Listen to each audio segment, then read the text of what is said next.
అప్పుడు ఒక వ్యక్తిని దేవుడు, మానవుల మనసులన్నీ కూడా దేవునికి తెలుసు కదండి. ఎవరు ఎటువంటి వాడో, ఎవరు ఎట్లాంటి వాళ్ళో దేవునికి తెలుసు.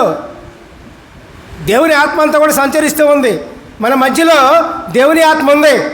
వింటున్నారా? దేవుని ఆత్మ ఉంది. మీరు ఎట్టటోళ్ళు తెలుసు, నేను ఎట్టటోళ్ళు తెలుసు, ప్రపంచంలో మనుషులు ఎట్టటోళ్ళు తెలుసు, అందరూ ఎట్టటోళ్ళు తెలుసు. దేవునికి తెలియదని అనుకోమాకండి. ఆకాశానికి ఎక్కిపోయినా, చంద్రమండలానికి ఎక్కిపోయినా దేవుడు అక్కడ ఉన్నాడు. చంద్రమండలం ఎక్కిపోయామనుకోండి, దేవుడు అక్కడ ఉన్నారు. ఆకాశానికి ఎక్కిపోయామనుకోండి, దేవుడు అక్కడ ఉన్నారు. భూగర్భంలోకి వెళ్ళిపోయామనుకోండి, దేవుడు అక్కడ ఉన్నారు. సముద్రంలో ఉన్నామనుకోండి, దేవుడు అక్కడ ఉన్నారు. నువ్వు చీకట్లోకి వెళ్ళావనుకో, ఇవన్నీ లాభం లేదు, చీకటి బ్రహ్మాండంగా ఉంది నాకు అనుకున్నావనుకో, అక్కడ దేవుడు ఉన్నారు. దేవునికి స్తోత్రం చేయండి. ఆయన లేని చోట అంటూ కూడా ఎక్కడా లేదు ప్రియులారా. దేవునికి స్తోత్రం. అన్ని చోట్ల నిన్ను చూస్తూనే ఉన్నాడు. అందుకని మనుషుల మనసు దేవునికి తెలుసు కనుక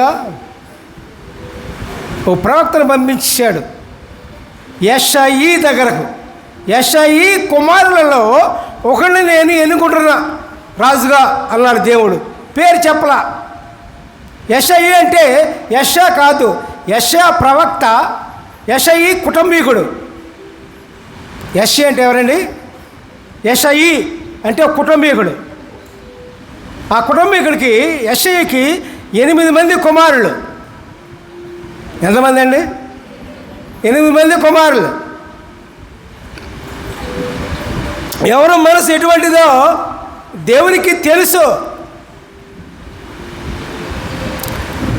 యెషయి కుమారులలో రాజుగా నేను నియమిస్తున్నాను అన్నప్పుడు ముందు పెద్దవాడిని తీసుకొచ్చి రాజవస్త్రాలు వేయించి సిద్ధం చేసి అక్కడ పెడతారు. దేవునికి పనికిరాడు. జనాలందరూ అనుకుంటాడు ఆడు ఎత్తును, ఆడు ఎరుపును, ఆడు దిట్టంగా ఉండటం చూసి ఇటు భలే రాజుని ఎన్నుకున్నారే అని మనుషులు అనుకుంటూ ఉంటారు. దేవుడు భలే నిర్ణయం భలే ఉందా అనుకుంటారు. కానీ దేవునికి పైవేషం కాదు కావాల్సింది.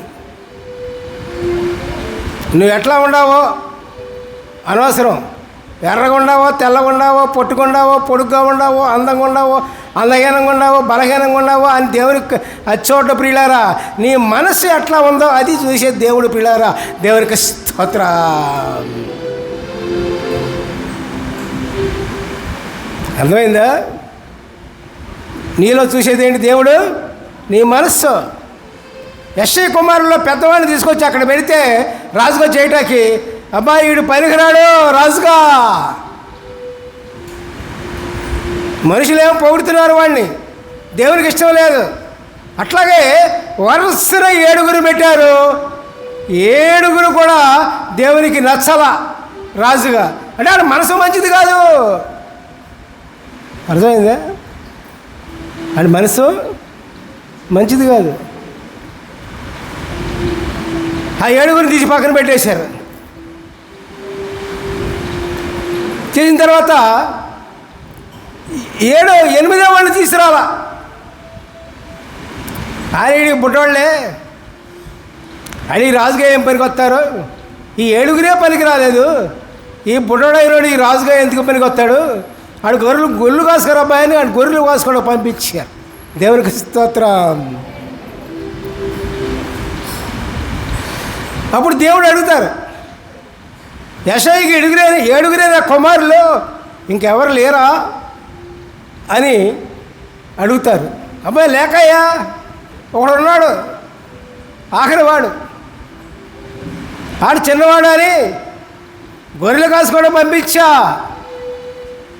ముందు వాళ్ళు పడురండి. దేవునికి స్తోత్రం. Hallelujah, praise the lord. దేవుని దృష్టి అంతా అతని మీదే ఉంది ప్రియులారా. దేవునికి స్తోత్రం. ఆడి మనసు మంచిది. గొర్రెలు కాసుకునే వాడి దగ్గరికి వెళ్ళి అతని పేరే దావీదు. గొర్రెలు కాసుకునే దావీదు దగ్గరికి వెళ్ళే వరకు అతను ఏం చేస్తున్నాడు? గొర్రెలు ఆడుతున్నాడా? బచ్చాలు ఆడుతున్నాడా? ఏం చేస్తున్నాడు? గాలిగా రోడ్ల అప్పుడు తిరుగుతున్నాడా? లేదు. ఏం చేస్తున్నాడు? అప్పుడు దేవుణ్ణి స్తుతించుకుంటూ ఉన్నాడు. ప్రియులారా, దేవునికి స్తోత్రం. గొర్రెలు కాసుకుంటేనే దేవుణ్ణి స్తుతించుకున్నాడు. మరి మీరేం చేస్తున్నారు? ఏ పనైనా చేసినప్పుడు దేవుణ్ణి స్తుతించుకుంటున్నారా? ఆడి గురించి, వీడి గురించి, ఇంటి ముందు వాళ్ళ గురించి, ఇంటి గురించి, అందరి గురించి పనిచేసినప్పుడు వస్తాయి అన్నీ కూడా. దేవుని స్థుతించుకుంటున్నారా? నువ్వు దేవుని దృష్టిలో ఉండాలంటే నువ్వు ఏ పని చేసినా సరే, ఏ పనులు, ఎటువంటి పనులు చేసినా సరే నువ్వు దేవుని స్థుతించుకుంటూ ఉండాలి. అవునా? ఇక నుంచి చేయండి. హల్లెలూయా, ప్రైజ్ ది లార్డ్. ఆ గొర్రెలు కాసుకునే దావీదుని తీసుకొచ్చి ఇక్కడ పెట్టారండి. ఆ దావీదుని దేవుడు అభిషేకించాడు రాజుగా. దేవునికి స్తోత్రం. Hallelujah, praise the lord. అప్పుడు రాజులకు దేవుని అధికారంలో ఉన్నవాడు దేవుని ఆత్మ కావాలి. అందుకని ఇక్కడ రాజుగా చేసి ఇక్కడ ఏం చేశారు చూడండి. 1 సమూయేలు 16:13 సమూయేలు తైలపు కొమ్మను తీసుకొని వాని సహోదరుల ఎదుట వానికి అభిషేకం చేశాను. నాట నుండి యెహోవా ఆత్మ దావీదు మీదికి బలముగా వచ్చాను. తరువాత సమూయేలు లేచి రామాకు వెళ్ళిపోయాను. హల్లెలూయా, ప్రైజ్ ది లార్డ్. దేవుడు అభిషేకించారు. అప్పుడు ప్రవక్త సమూయేలు గురించి చెప్పాలంటే చాలా ఉంటుంది. అది ఎప్పుడు వదిలే, తర్వాత చెప్పుకుందాం. ఇజ్రాయేల్ యొక్క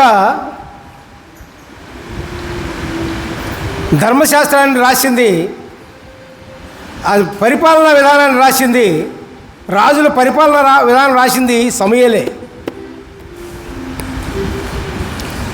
ఇజ్రాయేలు పరిపాలించేది ఈ సమూయేలు రాసినటువంటి రాజ్యాంగ విధానమే. హల్లెలూయా, ప్రైజ్ ది లార్డ్.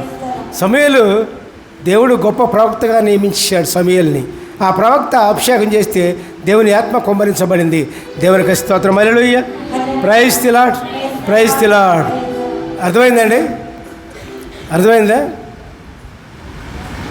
దేవుని ఆత్మ దేవుడు ఎప్పుడు ఇస్తారు చెప్పండి. ఇప్పుడు దేవుడు మనతో మాట్లాడడం ద్వారా దేవుని ఆత్మ వస్తుంది.